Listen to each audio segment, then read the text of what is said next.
arms near straight. You got a slight bend in the arms. And don't think so much about lifting the hand. Think about lifting the elbow. Okay? In fact, let's just slow down a little bit there. Keep that elbow up, the highest. There you go. So the elbow is almost like always higher than the hand, just a little bit. And that makes it, yeah, that's a little bit tougher, right? Mm-hmm. So we're not leading with the hand. We're not throwing the hand up. We're leading with the elbow. That looks great, the very slight bend. Now, he's standing. Josh is standing up perfectly straight right now. The thing I'd like for you to see, if you're good enough at alignment and posture in your spine, if you're good enough at stabilizing your trunk, and it's a big if, you got to know who you are, then you can bend forward at the hips, and you can see right over here from the side that he's got his nice posture. And now we've actually changed very slightly the parts of the deltoid that are involved. Because right here, he's bent over more, and you're going to see more of this middle part. You can really see that. There you go. Again, leading with the elbows. So you can see the difference between this, and then I'll have him stand up again, and you can see how different that is. And now it's a little more of this stuff up here on front. So that's a nice distinction. We can even have him bend over a little more dramatically. Go ahead and you can almost go against the bench right there. So he's bent over quite a bit, and that's real different. That's way around here, different parts of his deltoid. Now the whole thing is working. It's just that we're slightly changing the contribution from specific parts of the deltoid in the middle of this whole thing constantly working. Nice and slow. Don't ever worry about coming up higher than shoulder height. Don't ever worry about that. And if you don't quite make it to shoulder height, don't worry about that either. You'll work on it as you get stronger. You'll be able to go a little bit higher.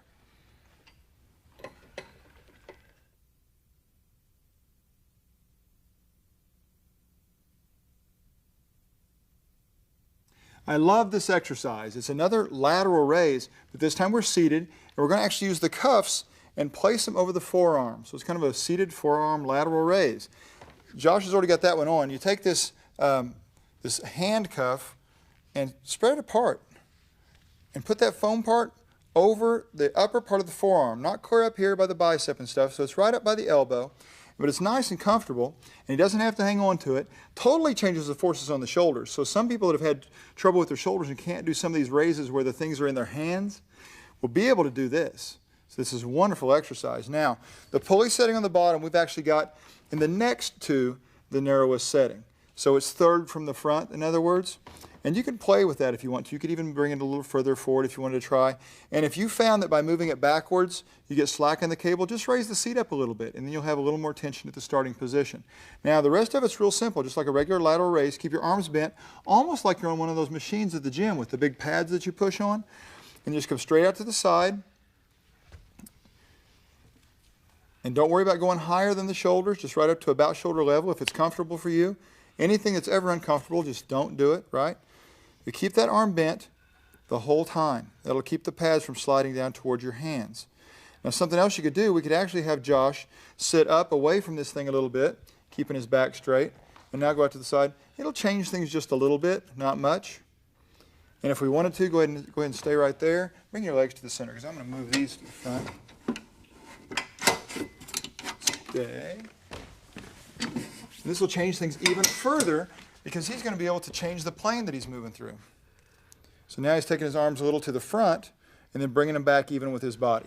So you can see from the side, again, very different part of the deltoid is being emphasized, although the whole thing is still working.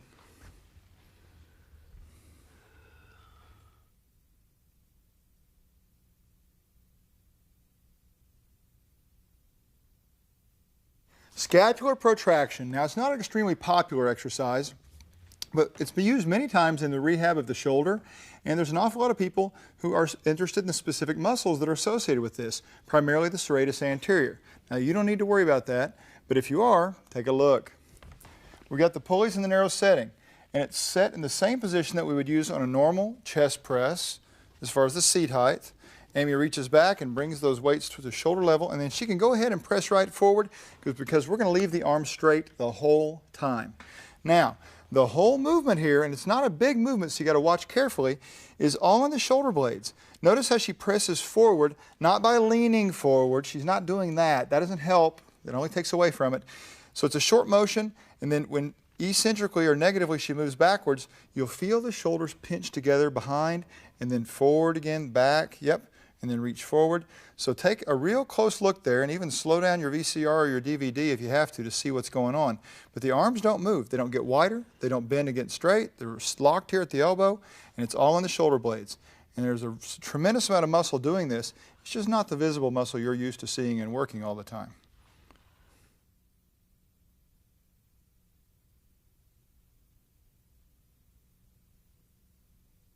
Scapular depression involves muscles that are not only part of important postural aspects, but also complete the look of the entire back. And this movement is really the beginning of the pull-down movements we're going to look at later. Now notice Amy's got the seat set very low. That's so that she could reach up and extend her arms fully without hitting the pulleys up here. And she's leaning back against the chair. We're using the narrow settings, which brings these pulleys as close to the front as we can get them. She's going to keep her head back, leave her arms straight, and notice at the beginning the weight back here is basically pulling her shoulder blades up away from her waistline, and her goal is without bending the arms, there you go, to bring her shoulder blades toward her waistline. So that's what is meant by scapular or shoulder blade depression or downward movement. That's all it means. The key here is keeping these elbows straight the whole time. Now, if you find that from a side view, when you look in the mirror, you cannot get your arm up all the way Amy can, if your arm only goes up to right here, like kind of in front of your head, you may have to perform this exercise by turning around and facing the machine. That would allow you to sit away from it and have the cables at an angle. So take a look and see if you can do it the way Amy is, because she's got great range of motion in her shoulders, which allows her to lean back against the chair and use these pulleys the way they're set.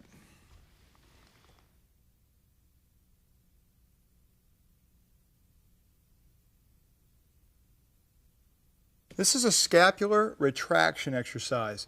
And again, because it's just shoulder blade motion, you're not going to see a lot of overall movement. But that's real important to make sure that you're not concerned about trying to move everything in your spine and make it look like some big deal when it's really about precision, okay? Now we're seated on the floor, knees bent, and that's going to be critical. A critical factor in keeping your spine straight or sitting erect is keeping those knees bent, for most people anyway. And then the pulley setting, it's going to be narrow or near the narrowest setting, like the second one from the tower here on the platform. Now, you can use either set of handles, and the whole thing is to keep your arms straight and slowly, like see right now, you can see Amy's shoulder blades are kind of spread apart forward, even though she's still sitting up straight. She's not showing what happens if you slouch. We don't want that, right? So even though she's sitting up straight, she's got a little bit of a forward protracted position here, and the goal is for her to slowly pinch backwards against the resistance pulling on the cable. And that is all there is to it. And you can see right here from behind. Try it again. There you go. And you don't want to come up towards your ears. Show them what happens if you were actually shrugging. Yeah, that's not what it's supposed to look like. We're not going up to the ears. We're just going backwards, keeping the arms straight. Now, she's got quite a bit of weight on there. She's got 50 pounds right now because the rods are not having to bend very much. So if you remember from the beginning, she's only getting about 2/3 of that weight. So you may be surprised at how much weight you can put on there given how little they're bending.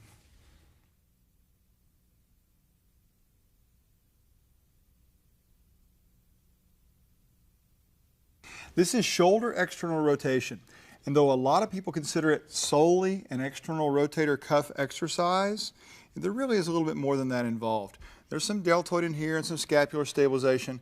And I guess the big thing is that we're trying to keep the upper arm still. So she can have it in. Let's bring it a little closer to your side here, Amy. There you go. So she can bring it in here. But it doesn't have to touch your side. In fact, I don't think you want to smash it. But just try to control it. And she's trying to just pivot right here so the forearm moves in towards her stomach and then rotates away, creating this nice little arc around here. And keep the weight pretty light. We don't want to go to where necessarily like burning and fatiguing, and it's not one of those kinds of exercises. It's just a little bit of a strengthening exercise for the back part of the shoulder.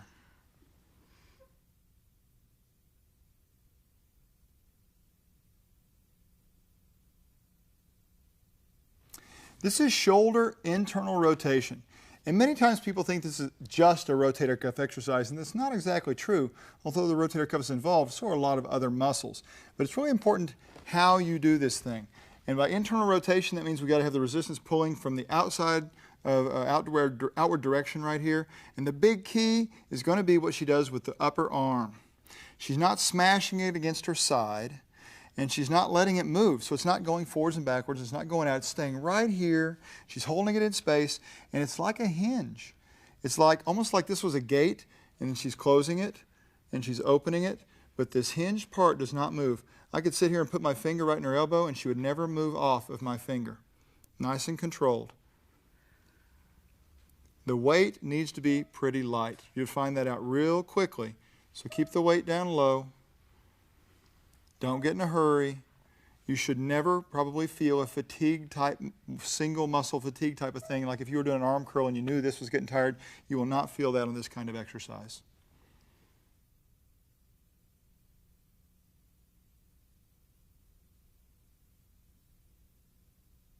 This is the standing back extension. And most people think of it as being for the low back, and that's probably one of the areas that's being affected most. But I want you to watch what's actually moving versus what's being held still, because that's really the key to this exercise. So Josh, just step in here for a second before we even address the weight or anything. And this is something you're going to want to make sure that you can do. Make sure you can do this. Watch Josh, especially from the side over here, and you can see as he moves forward, he's bending in the hips as if this was a hinge, and this is staying perfectly flat and straight. So now move back and forth, Josh. And you can see this, the relative position from the hips up doesn't change. We're trying to keep that almost like a board as he moves down here in the hips. And we need to pay attention to that even when we get the weight, even to pick up the weight, so that we're really safe in the low back while we're performing the exercise and getting into position. So Josh, go ahead and work on that side. And basically what you do is separate the foam cuff from the handle and put it way up on your forearm and keep those arms bent quite a bit so it stays down here kind of in the bend of your elbow, and it'll be more comfortable. You don't want to slide up here near your wrist. And he's holding his hands to help stabilize there. And the next motion is, as we mentioned, all in the hips. Now, control forward a little bit. Just go a little bit and come back up. Check your range of motion and check your strength and check your ability by moving very short movements and confirm that you've got it taken care of. You've got everything controlled, you've got everything the way you want it, and then you can say, okay, now I'm ready for a little bit more range. Always think progression, meaning start with the simple and work towards the hard. And right, for this exercise, the simple means short ranges of motion, working up to larger ranges of motion. And one thing you can look at also, as Josh goes forward, I might even have him go ahead and look at the ground as he goes down, and keep your head more in line with your body there. Go ahead and let your head go forward. There you go. So it stays in line with everything else. Now that's the gist of the exercise. The whole key, the whole success of it is going to be how well you prepare yourself to perform this. So take the time to do it right.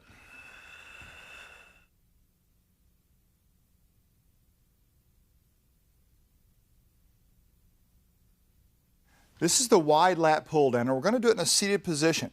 And we've got the seat adjusted already for Josh so that when he reaches up to grab the bar, he doesn't have any slack in the machine. In other words, when he goes up, it won't hit at the top. He can straighten his arm all the way out and still have resistance. Watch what I mean. Go ahead and have a seat, Josh, facing the machine. Notice we've unhooked the lat bar from these bar hook holders up here, and it's hanging on the snap hooks. And I've got the pulleys in the narrow setting. There's really no reason here to put them out wider at all. It's not going to change anything because you're primarily pulling on the bar. Now, we've got him set so that when he reaches up, he actually can't reach the bar, which is good because it'll provide tension when he does have it in his hand. Now, there is no reason for most people to grab all the way out here. And most people are going to end up grabbing right on this bend because to go all the way out here will actually limit your motion because it depends on your arm length and your shoulder width in terms of where you need to go. There is the possibility that some people with smaller stature could even grab inside of these hooks right here. So kind of pay attention to how wide your how wide your hands are when you're in this position. And we don't want to be way out here. And if you stand in the mirror and look at this and your hands end up more in this width inside of where these snap hooks attach, then don't feel funny about grabbing inside of there even though Josh is out here. This is perfect for him. Now, if you notice from the side, he's going to sit up pretty straight. He is going to be pulling to the front. Now, a common exercise in the gym is the behind the neck lat pull down. I'm going to tell you this. Pulling behind your neck is inadvisable for anybody on a Bowflex, in the gym, irregardless, okay? Because of the structure of the shoulder, we're not necessarily designed to be way back there. So, He's in the perfect situation. The Bowflex actually sets up the situation perfectly. But when he sits upright, the pulleys are a little bit in front of him. He's ready to go. Now here's the key to the pull down. I want you to watch. It starts in the shoulder blades here. And as his shoulder blades get near the bottom, he brings his arms down in one fluid motion. Now, let's see how we get Josh to do it wrong. Because he's seen many of his clients when he does personal training probably. And what I was thinking was leave your shoulders kind of up by your ears and kind of do one of these numbers. Don't you see that all the time with your clients? Mm-hmm. When you first walk in the gym, when you first try this, it's just inevitable that you want to do it all with your arms. And your shoulders kind of stay up by your ears. So the whole thing is to get to where in one fluid motion, the shoulder blades go up when your arms go up, the shoulder blades go down and together when your arms go down. And the next thing to look at is that he's not worried about the bar touching his chest. Now, it may touch his chest, but that's more due to him bringing his arms to his side, and that's the range of motion you're concerned about, is this arm coming to the side. If the bar stops for you, go ahead and come down, and the bar stops maybe 2 inches from your chest, and that's as far as you can bring your arms into your side, then that's fine. It's a little different for everybody, but it has to do with more where your body's moving, not where the bar goes.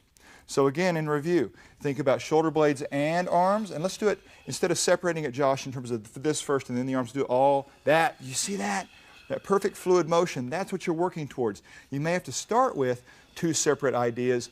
Okay, where's my shoulder blades, where's my arms? But in the end, it's one fluid motion, arms to the side, and then reaching back up, everything comes up at the top. And notice the one thing he's never doing is swaying back and forth. You'll see sometimes people, if it's too heavy, show them that. They'll do that, and they'll turn it into a big, almost catapulting type of action. Stay real stable the whole time, and you'll see results from this that you never thought possible.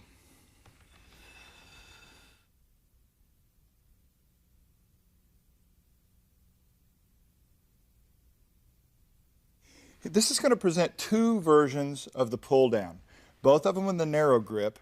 And one thing we need to talk about is all pull downs are virtually working the same muscle groups. Let's take a look. Josh, go ahead and have a seat here.